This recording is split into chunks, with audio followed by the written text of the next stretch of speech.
Welcome to the BamaInsider.com podcast. Kyle Henderson coming to you from beautiful Tuscaloosa, Alabama on Wednesday, November 22nd. Just one day out of Thanksgiving. I hope you're making time to spend time with your family and friends, and I hope that you have plenty to eat on your plate. I hope you watch some football.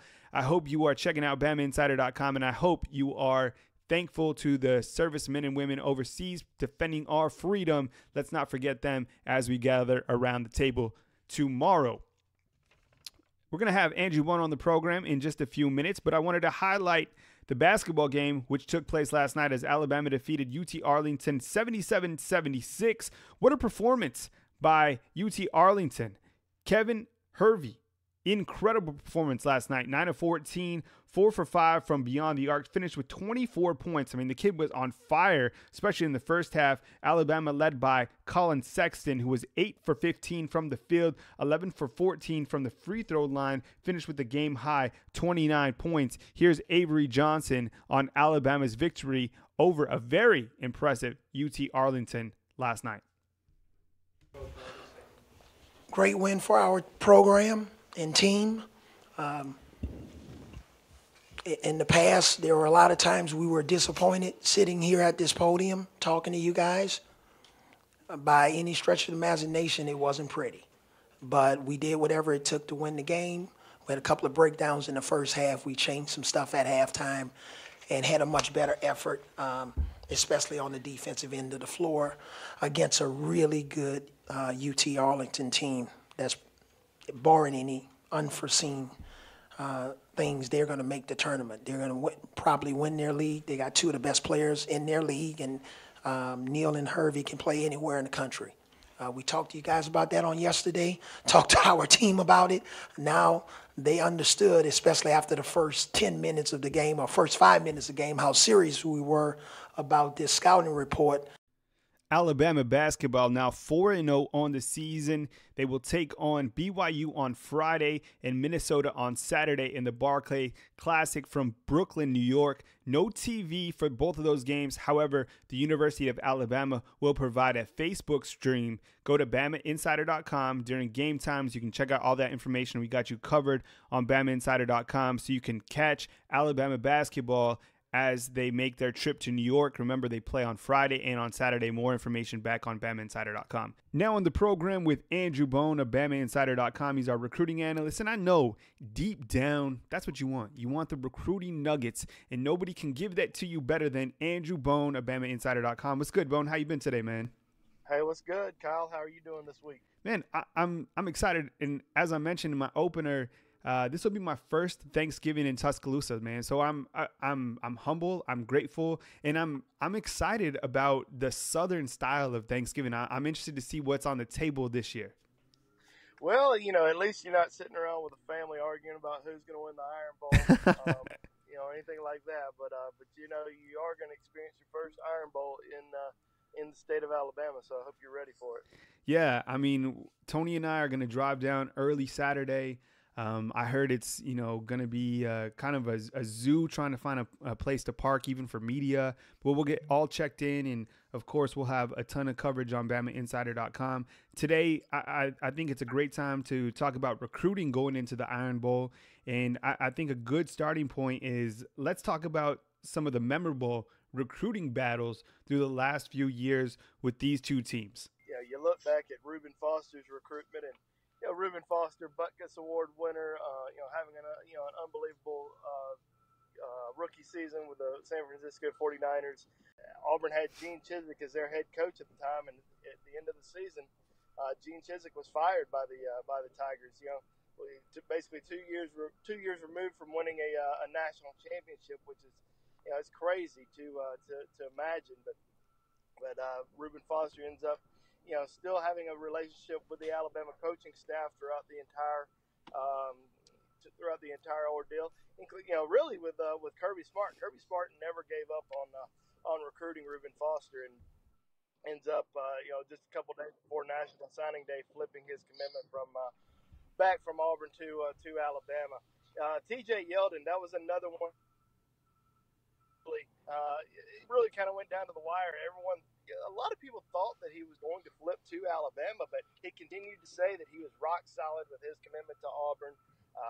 So I think he told reporters a week before announcing his commitment. I had a little bit of an idea, just because of my relationship with some of his coaching staff down at Daphne High School. I had an idea, and I remember talking to Ryan Anderson, who obviously Ryan Anderson was an unbelievable football player for the Crimson Tide and a teammate and best friend of TJ's. Ryan kept telling me, it's going to happen. It's going to happen. I promise you it's going to happen. And a week before he announced, he said, I am 100% going to Auburn.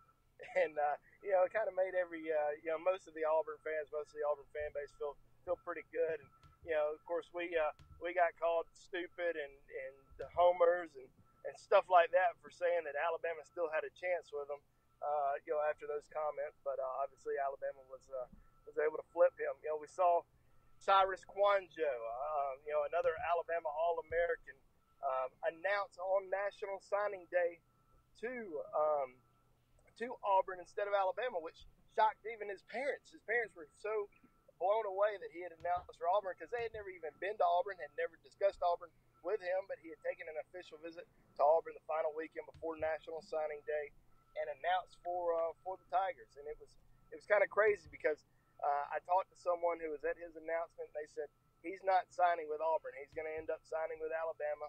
We put that news out there, and people were just kind of blown away by it. I remember being down in Philadelphia, Mississippi. I was down in Biloxi for the weekend, and on Saturday I'm sitting at a table, and I get a text message that says Cyrus is signing with Alabama right now. So I had to go up to the hotel room and work.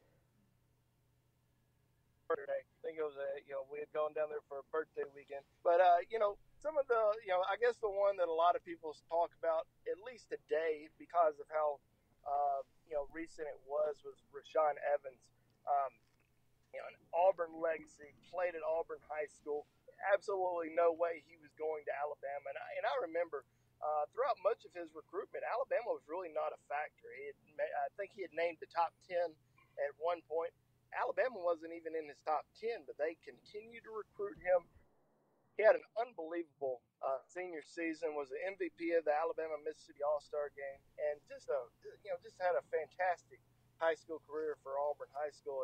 And I remember a few weeks, I guess it was about a month before signing day, he decided that he was going to take an official visit to Alabama. It was kind of funny because his favorites at the time were Georgia, Auburn, and UCLA. He really liked UCLA a lot because of his relationship with the coaching staff out there, specifically the linebackers coach and defense coordinator. I cannot remember his name, but I remember he had such a close relationship with him that he almost went to UCLA, but took an official visit to Alabama. Kirby Smart really turned up the heat. There was a big birthday party I believe it was for his grandfather, the weekend before National Signing Day, and I think Auburn had about 7 or 8 coaches there, and Alabama had 4 or 5 coaches, and most of the Alabama coaching staff left, and so did the Auburn coaching staff. But Kirby Smart stayed. Kirby Smart stayed like the entire time, hung out with all the uncles and grandparents and everybody, and I think that really won him over. And I remember on National Signing Day getting a call from a couple different sides. Nobody really had an idea where he was going to go. So I thought that Alabama had a good chance with him. And then it got released on the Auburn official athletic website that Rashaan Evans had signed his letter of intent with Auburn. Well, a coach from Auburn who's no longer there texted me and said, that's not true at all. Like, we do not know where he's going. We don't know why this just happened. So, of course, Auburn fans are celebrating. But the coaches weren't celebrating because they had no idea. And then when he announced that commitment, you know how tough it was for him. Being in Auburn, his family, both parents went to Auburn. They knew that they were going to get a lot of backlash from that whole situation, but he ended up doing what he felt was the best choice for him to grow as a football player and as a person off the field. And I don't think he made a mistake at all. He's had a brilliant career at Alabama, has won a national championship, has won 3 SEC championships, and in the hunt for both of those again. And playing at an All-American level this year for the Crimson Tide. So those are some of the big stories that we saw over the last several years that Alabama fans have really enjoyed. It hadn't really been that positive for Auburn. Auburn's been able to get some. Auburn has landed some top recruits. Marlon Davidson a couple of years ago was such a big target for Alabama and Auburn. He ends up going to Auburn. But the crazy stories though, when it comes to Alabama and Auburn, Alabama's tend to have won most of those. At least crazy stories that we've been following in recruiting the last few years. We're talking with Andrew Bone of BamaInsider.com. You can download or subscribe to our podcast on iTunes or Google Play. Just search for the BamaInsider.com podcast. Coming to you from Tuscaloosa, Alabama, just days outside of the Iron Bowl. And as we get into this matchup, we'll talk about this matchup more later on in the program. But can we talk about the current recruiting battles between Alabama and Auburn? I mean, there's plenty of prospects that are going to be attending this game in Auburn. Why don't you mention some current matchups that are going on between Alabama and Auburn? Well, yeah, absolutely. In-state wise, Justin Ross, number one player in the state of Alabama, 5-star wide receiver out of Central Phoenix High School. He's going to be at the game on Saturday. He's been to several games in Tuscaloosa this fall. He's been to a few games over at Auburn. Big target for both the Crimson Tide and Tigers. Also very high on Clemson. Those are really his top three schools. But going to be a big visit for him getting back down over to Auburn and see two of his top three teams playing this weekend. Auburn's been able to win some key recruiting battles this year. They've gotten Conis Miller, 4-star defensive lineman out of Jackson, Olin, and Birmingham, and also Asa Martin, 4-star running back out of Austin High School in Decatur. Those are going to be some big guys that are committed to Auburn that are going to be over there that chose Auburn instead of Alabama. And then Alabama obviously he's had some success in state this year, and they've gotten Jalen Armour Davis, the 4-star defensive back out of St. Paul's down in Mobile. Quay Walker, 4-star linebacker out of Crisp County High School over in Georgia, picked Alabama instead of Auburn and Georgia. Has actually been over to Georgia a few times this year. He's got a really good relationship with their coaching staff, with Auburn. Has a really good relationship with their coaching staff.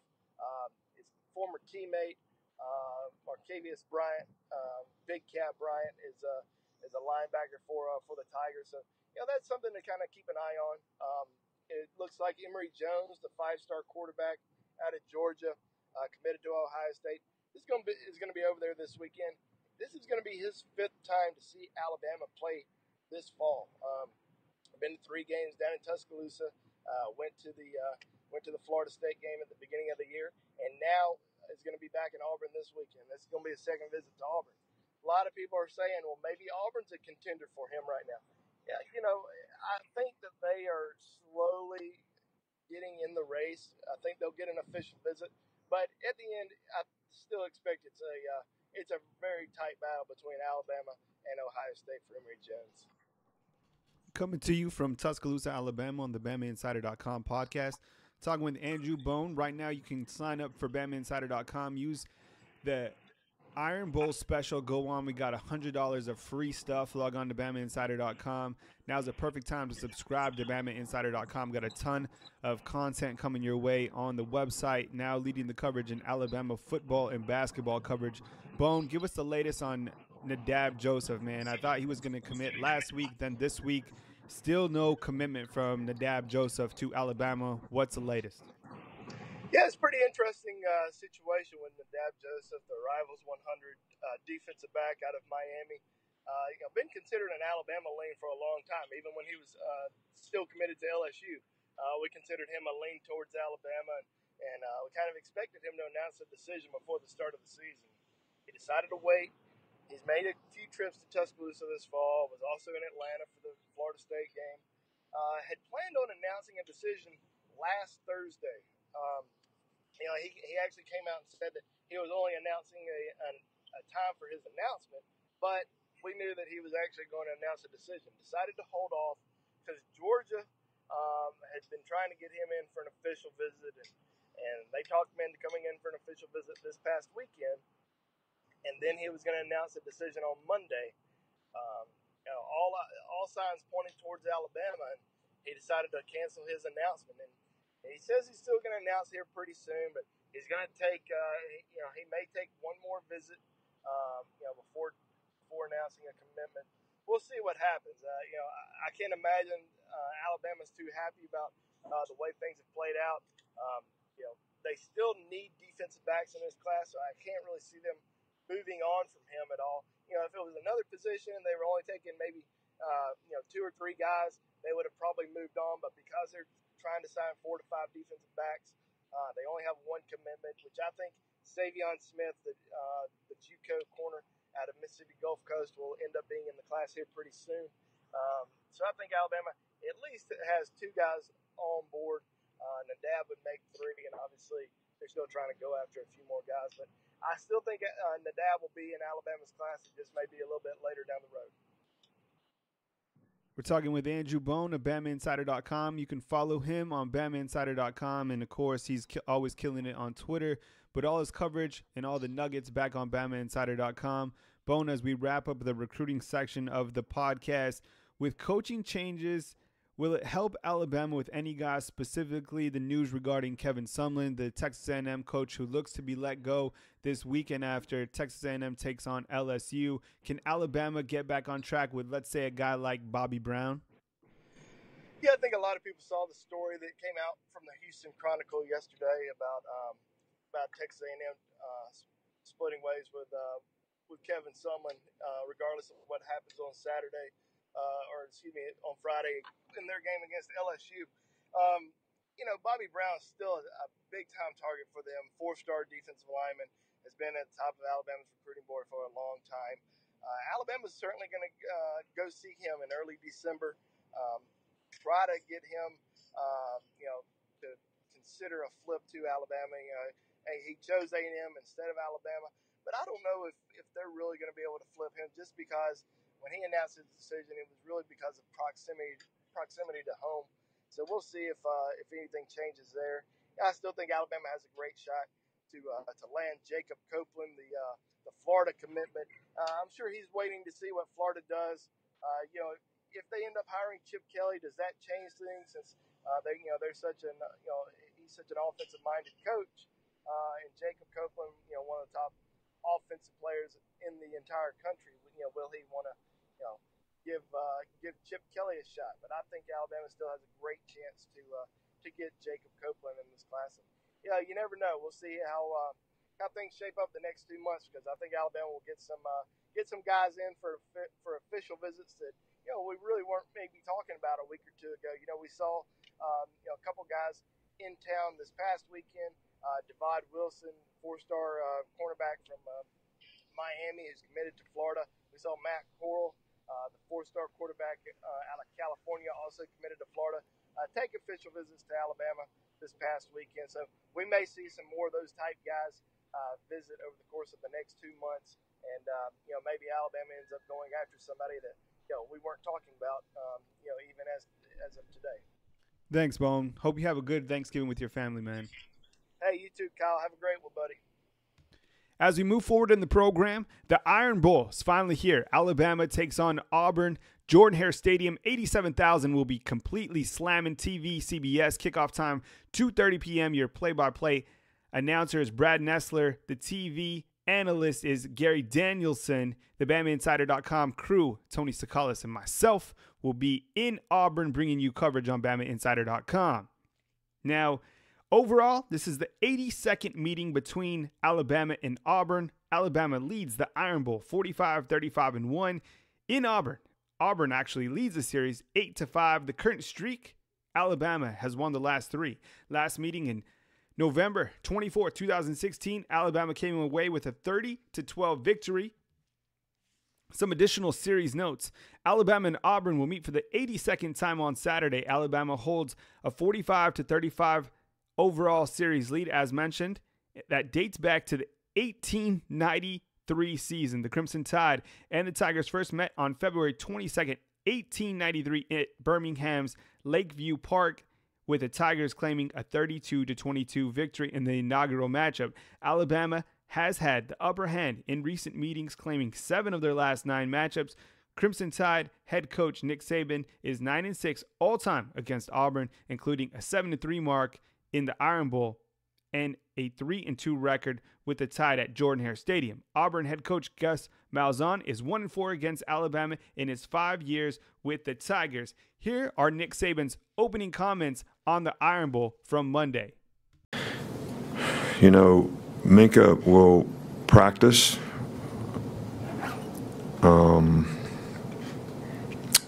Andy will be day-to-day.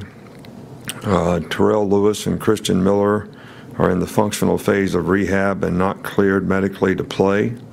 Mac Wilson has not practiced yet and has not been medically cleared to play. So whatever's out there is, I'm giving you the facts from here.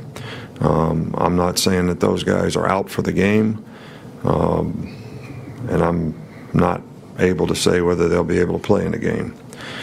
I think the most important things in games like this is the players can stay focused on the things they need to do to prepare, stay focused on what's happening now, all right, so you can utilize each day in preparation and practice so that you can have the poise to execute in what's going to be everybody knows what a big game it is, and it's going to be an emotional game, and there's going to be a lot of people talking about it, but we need to focus on what we need to do to prepare in the game. You know, the Iron Bowl is a tremendous rivalry game. There's a lot of passion on both sides.